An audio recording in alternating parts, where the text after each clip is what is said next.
Hello and a warm welcome to another edition of To The Point. Culture is what we are and what shapes our identity. According to the United Nations Sustainable Development Goals of 2030, culture is going to play an important role. And how does one weave culture along with the development narrative? For more on this, I'm joined by Union Culture Minister, Dr. Mahesh Sharma. I welcome you on To The Point. Namaskar. My first question to you, sir, is that talking about culture broadly, one doesn't have an idea that what actually is the ministry doing when it talks about culture and weaving it along with development. So my first question to you is that how are you really making it possible? I'm a doctor by profession, and when in 2014, Prime Minister gave me responsibility of 3 ministries with the independent charge in culture, tourism and civil aviation. I was pondering about that maybe if I ever get a chance to be the minister, maybe I'll get some health ministry or some related ministries or so. I had this question in my mind, similarly as other and you have, that what does this culture means? What is the role of culture in making this country, the humanity as one? I rather talk to the Prime Minister that what is the vision behind getting me this Ministry of Culture. Well, the world is looking towards us, that India will rule through and give a headway for the whole of the nation, the humanity as Vishwaguru. And their expectations are this, and India is trying to match with that. 1.32 billion people, where every 100 kilometers the language changes, the color changes, the religion changes, the eating habits changes. What is that strength which is keeping them one? What is the binding force of that? And I think that rich heritage and culture of our country is that binding force. What world has recognized? When you talk about this culture, different languages, different food, different attires of the people, when you bring all this together along with the development narrative, how are you really weaving it? How are you making it possible for so many states, for so many villages, for so many districts? How are you really weaving culture around this? See, what we call as a unity in diversity. India is huge in both ways, size wise, if not that, at least in population wise. That is our weakness, that is our strength also. And different part of the country have got different strengths. Some states are agriculture based, some states are traditions, culture, folks, dance, handicraft. Some states have got natural resources, the minerals and all those things. But when we bring them to a single platform, what is the vision of our Prime Minister? That Ek Bharata Shrestha Bharata. Let's weave this nation into one. And this has been an old saying of our old great people. They designed India as a Vasudhaiva Kutumbakam. What we are talking, the world as a global village. Our people, our culture, the great saints and all those people designed this theory of Vasudhaiva Kutumbakam centuries back, decades back. So making that strength, now we are talking about a global village, the world is a global village. Now agriculture person who is producing an agriculture product, an artist who has got a talent in one field, a handicraft person has got a talent in manufacturing one thing. Now, he doesn't get a value for that thing. If a person is producing a agriculture product, if we don't give them connectivity, if we don't give them transport, if we don't give them processing units, if we don't give them cold storage, this is what used to happen. This is what used to happen. Either their agriculture produce will be sold at a throwaway price or that will be destroyed by nature. So now, by this increasing this connectivity, making this processing units, making these cold storages, we have given strength to those agriculture products. Right. artisan sitting in one corner of the nation. I went to Odisha. I went to that village which is known for producing this paintings, Madhuban paintings. I asked, how is this village known for? So this village is known and their paintings are being sold for lakhs of rupees, thousands of rupees. Said, can I go to a house? Yes. We were taken to a house and they said, okay, everybody in this house, the small child to the old 80 years old ma is doing this painting work. Okay, can I meet that old ma? Those people said, please don't try. I said, why? They said, they are so poor that she may not be properly dressed also. And that poor lady will get some 1,000, 2,000 rupees for that painting, which will be sold in the market for maybe 50,000 or a lakh rupees. So we made this e-mandis, e-markets. And now government has done this, our government has done this, that in all our government offices, we have started a e-portal through e-procurement. If you have to procure a glass bottle, you can nationally place this tender. And anybody sitting in Manipur or Lakshadweep can even put his tender on e-tendering and he can get benefit of that. So what I gather to understand from what you've just said is that you are trying to create an industry linking a culture with the everyday chores of life. Yes. Whether it is education, whether it is artisanship, whether it is anything which is related to art, you're trying to link it with the everyday life. So obviously you are trying to bring up a cultural industry as well, a cultural heritage industry. Very right. And a big initiative has been taken on the instigation of our Prime Minister. We have a scheme, cultural mapping of India, okay, with about funds of about 480 crores or so, where every 6,20,000 villages, I mean a smallest artist, a weaver, a painter, a flute blower, we will put them to a portal. Then through competitions in district wise, state wise, country wise, we will grade them. Now that artist sitting in corner could never imagine that he'll ever get a chance even to go to the state or the central level. Right. Last time when we invited some people from Nagaland for a cultural event, believe it, they came after 70 years of independence. The person was about 70 years or 80 years old. He said he has never sat in a train in this age. So we made this through this cultural mapping scheme. We are bringing all the traditions, culture, handicraft, the music, the folk, the dance on a single platform. And then we have even it, our culture ministry has got 46 organizations. National School of Drama, Lalit Kala Academy, Sangeet Natak Academy, Kala Kshetra. Then we have, the whole nation is divided into 7 zonal cultural centers. They take care of the whole of the nation. Every artist sitting over there, he is linked to one of the zonal cultural centers. So now they have got a national presence. This is what you will be seeing. I will be just briefly telling you about what we will be showcasing in this Kumbh. Through this all 7 zonal culture and 46 organizations of ours, which makes that, you must have that Lal Killa is sold. Right. That Lal Killa belongs to the culture ministry. I don't know who purchased it and who sold it and what value. These media people created a hoax around that. We have got a unit Archaeological Survey of India, which takes care of 3,680 odd monuments, right, including Lal Killa, including Purana Killa, Taj Mahal and Hampi and Qutub Minar, everything. So that is what strength we have, and bringing it on a single platform. Then until unless it is purposeful, useful to the nation, to the people, we linked it to the tourism. Right. And we gained in tourism that we were at rank 65 in World Travel and Tourism Index.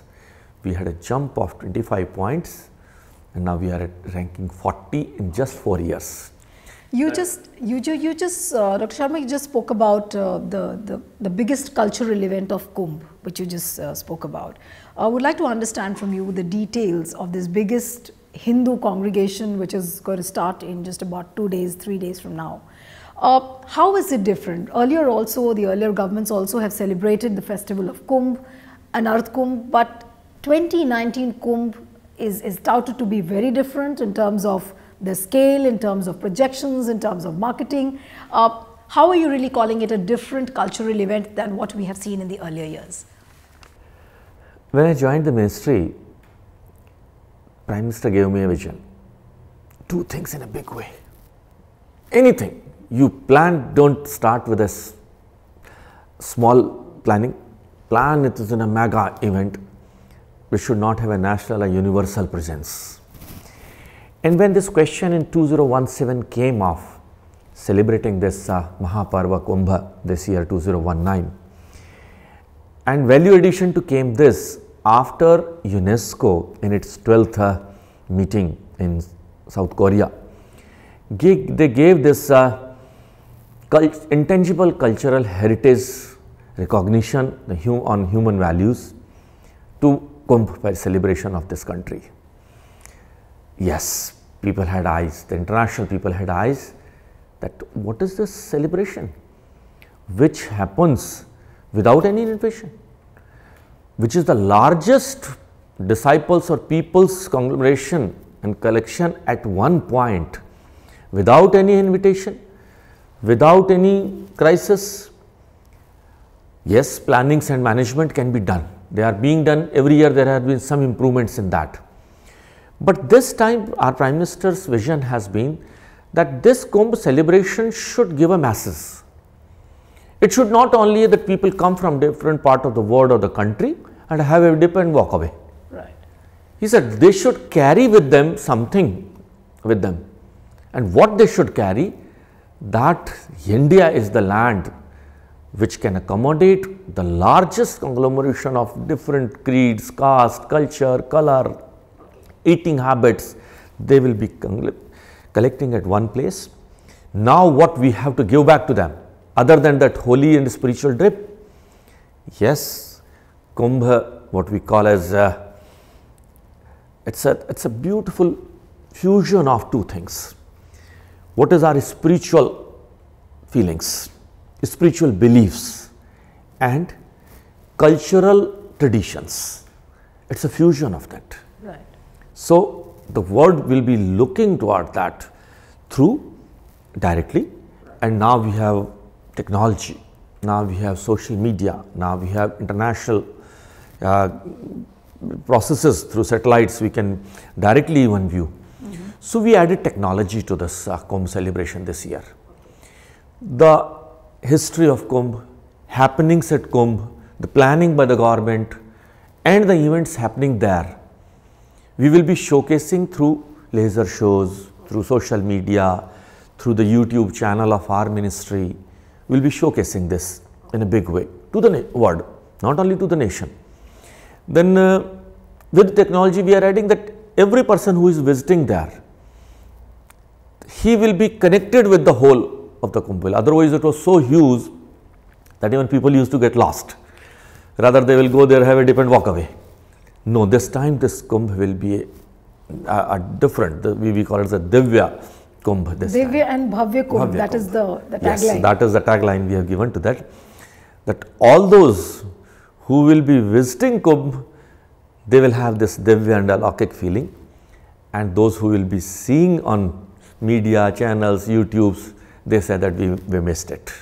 But Dr. Sharma, when people will come for this life emancipating experience, as you have just explained, whether it's the domestic pilgrims who are coming in or the foreign pilgrims who will be coming in, lakhs and lakhs of foreigners are expected. So along with that, you know, there are lots of old memories of Kumbh infrastructure. There used to be times when we used to see dilapidated tents, there used to be a shortage of toilets, you know, foreign tourists talking about how, you know, within Kumbh we used to see the memories of India being a land of snake charmers coming alive. So is that all going to be a passé now? Are we going to really see something which is going to be very different in terms of infrastructure? This year, this planning, we want to showcase that now India is a changed India. Okay.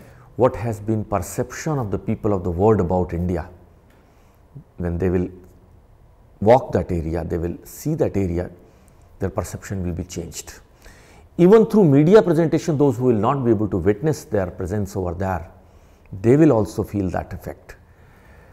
the tent city which has been created over there. If somebody has the vision of going to Gujarat in Kutch, that 15 days celebration, that tent city is almost a 5-star facilities will be providing there.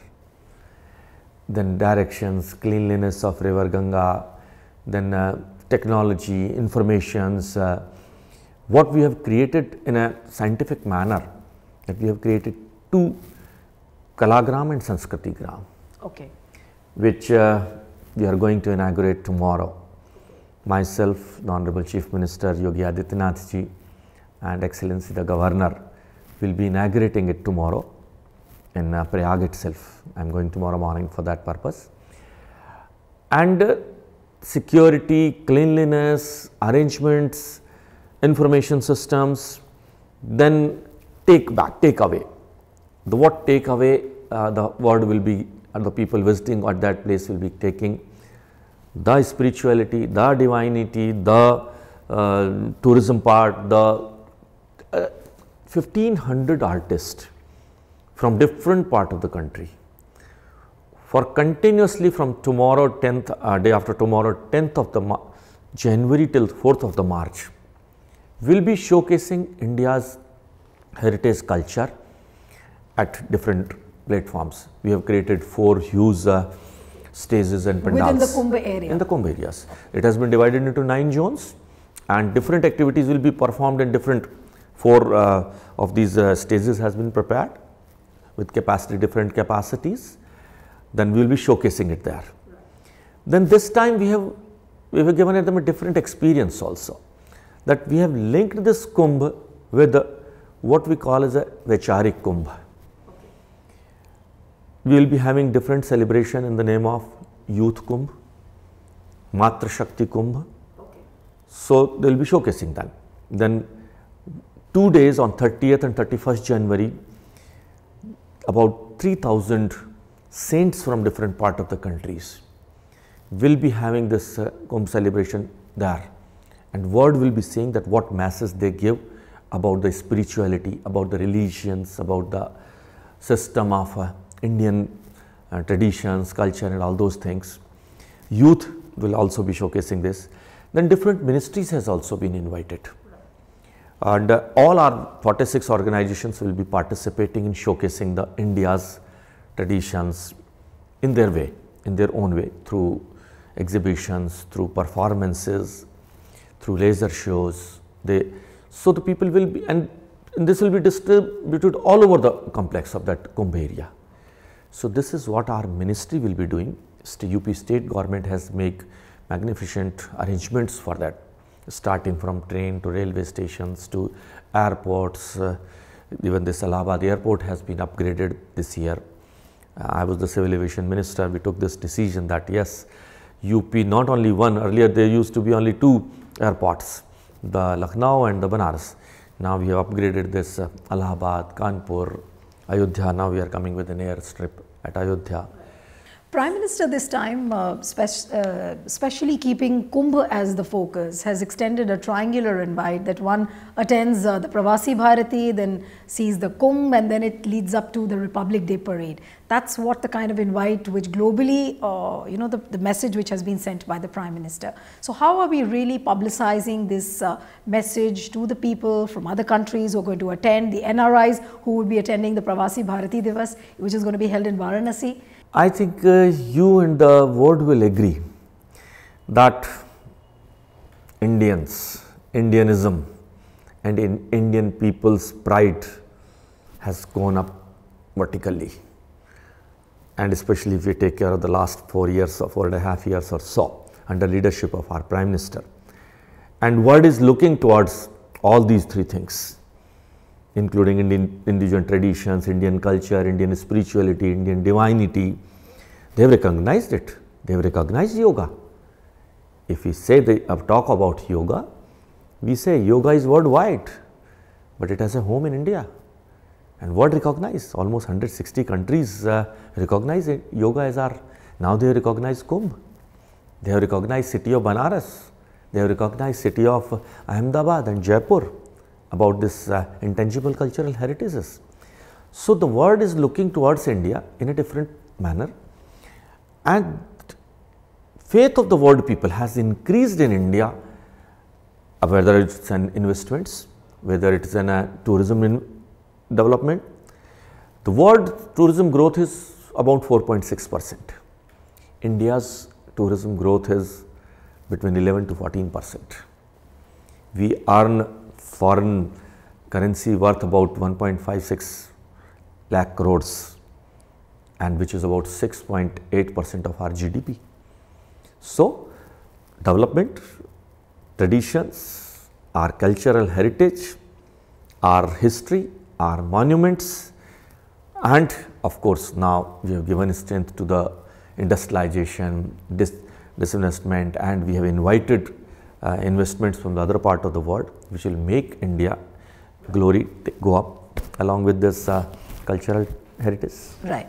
Dr. Sharma, when you talk about big events, when there's going to be a sea of people at events like Kumbh, and recently we saw that very successfully the IS modules were busted by the anti-terror squads. What about the security measures? Because obviously the foreign tourists, the domestic pilgrims who are going to throng the Kumbh area, obviously there's one fear in the mind that maybe this kind of an attack would take place. So, what kind of security measures are in place, to keep everything safe enough? See, when we planned this celebration, of course, Prime Minister was himself controlling all these things through states and different agencies. Definitely, the two things which were more concerned about those, the cleanliness, the security, the connectivity to that places. These things were given utmost importance, and we use science and technology in a full way. The complete technology ministry, science and technology ministry is in place there, intelligence agencies, security agencies, and through we have used the satellite for that purpose. The whole of the area will be under monetary control through cameras. Okay. The recent technologies, we are using it in a big way. For that, even instruments from the world different corners has been brought to that site, and that is under total control of that area. I hope people will relish this, people will appreciate this, and I think this will be an eye opener for the people of India and other part of the world also. We all hope that we have a happy and a safe Kumbh. But one question before I let you go, and that is that since this is a very big congregation and coming as it does just before the general elections, a lot of people, are having assumptions that does this event also have a political message? Along with the blending of traditions, the blending of culture, and the way it's being marketed, does the event also have a political message? Why should people take this as a political message? We have taken initiative. People were looking towards that they will be able to witness Akshaya Vat. Okay. Yes, our Prime Minister took that initiative, Chief Minister took that initiative. This time, what is the saying, old saying that Lord Rama along with Lakshmana and Sita stayed below that tree of Bargad, that will be showcasing to every visitor over there. And earlier it was restricted, I believe. Earlier it was restricted. First time we will be opening it to the common man. They can have a darshan of that and have a feeling of spiritual divinity, feeling of that. I don't think anything is political in that. We have to showcase India. It is our duty as a political person, as a government. It is the duty of the government to showcase India in a big way. And rather what we are showcasing that, but definitely with a different color and different flavor. And that is what has been missing since last 70 years. That is what made the image of this country as a snake charmer's image. There is a difference. Now when the Prime Minister of our country used to visit other countries, maybe people will not come to know that when he has gone and he has come back. Now is the change is that, yes, the people of this country feel pride when they see that international platform. They see the representative of 1.32 billion people that are Prime Minister Narendra Modi along with the President of USA or President of Shinzo Abe of Japan or Xi Jinping of China at the equal platform. We feel pride, and this is what we are looking for. Thank you so much, Dr. Sharma. It was a pleasure talking to you. So that's it on this episode of To The Point. See you next time with another personality. Goodbye and thanks for watching.